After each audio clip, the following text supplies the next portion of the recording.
A metal wire of length 0.5 meter and cross sectional area 10 to the power minus 4 meter square.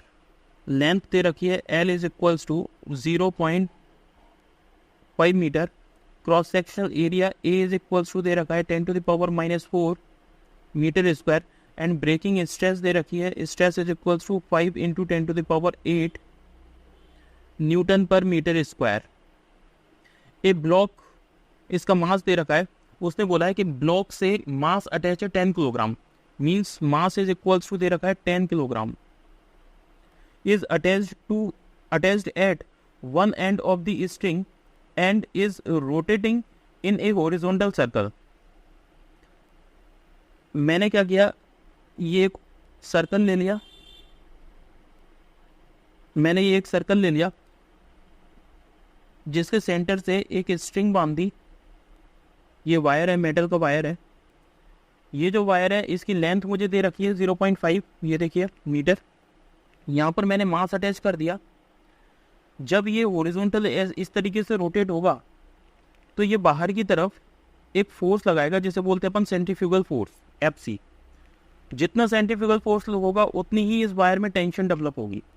ये wire tension में आएगा तो centrifugal force कितना होता है, centrifugal force FC is equals to होता है mv² अपॉन r. यहाँ से आगे प्रॉब्लम ने दिया हुआ है The maximum linear velocity of block will be, ये fill in the blanks मुझे fill करना है, मीन्स मुझे velocity determine करनी है, maximum velocity मीटर पर सेकेंड में.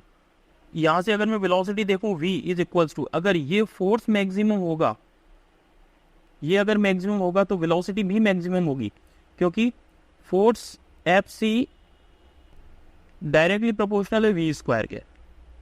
तो फोर्स अगर मैक्सिमम होगा तो velocity ऑटोमेटिक मैक्सिमम होगी. तो यहाँ से मैं v² इज इक्वल्स टू लिख सकता हूँ रूट ऑफ, ये जो FC है ये टेंशन के इक्वल है तो इसे मैं लिख रहा हूँ T. ये जो R है, R मीन्स ये वाली रेडियस, तो ये जो रेडियस है वो लेंथ ऑफ द वायर है, तो लेंथ ऑफ द वायर मैंने कंसिडर किया L, तो L is equals to R हो जाएगा. तो मैं यहाँ पर लिख रहा हूँ L अपॉन मास M. इसे मैंने मान लिया इक्वेशन नंबर 1. अब मुझे यहाँ पे डिटरमाइन करनी है पहले टेंशन, क्योंकि मुझे L दे रखा है, मुझे M दे रखा है, मुझे डिटरमाइन करना है ये टेंशन. यहाँ से टेंशन देखिए, हमें दिया हुआ है stress. Stress is equals to क्या होता है, स्ट्रेस इज इक्वल्स टू होता है टेंशन मतलब फोर्स पर यूनिट एरिया. तो यहाँ से टेंशन इज इक्वल्स टू होगा breaking stress into area. Tension is equals to breaking stress मुझे दे रखी है, एरिया मुझे दे रखा है, तो क्या मैं T को रिप्लेस कर दूँ यहाँ पर सिग्मा इंटू A से, मैं इसे रिप्लेस कर रहा हूँ, means V is equals to root sigma into A into L upon M. Sigma की वैल्यू ब्रेकिंग स्ट्रेस की दे रखी है, मैं वैल्यू पुट कर रहा हूँ. सिग्मा की वैल्यू दे रखी है 5 into 10 to the power 8 newton पर मीटर स्क्वायर. एरिया A दे रखा है 10 to the power 4 minus 4 meter square into L length दे रखी है 0.5 मीटर अपॉन मास दे रखा है 10 किलोग्राम. इसे अगर मैं सॉल्व करूँगा तो यहाँ से देखिए 5 इंटू 5, इसे ये 100 हो जाएगा. यहाँ 4 पावर से मैं इसे कैंसिल आउट करूँगा, ये आ जाएगी पावर 4.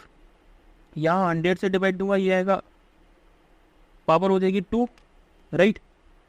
5 का 5 से मल्टीप्लिकेशन होगा, ये होगा 2500. कितना आ गया, यहाँ से इसकी वेलोसिटी आएगी v is equals to 50 meter पर second. This is the answer. Thank you.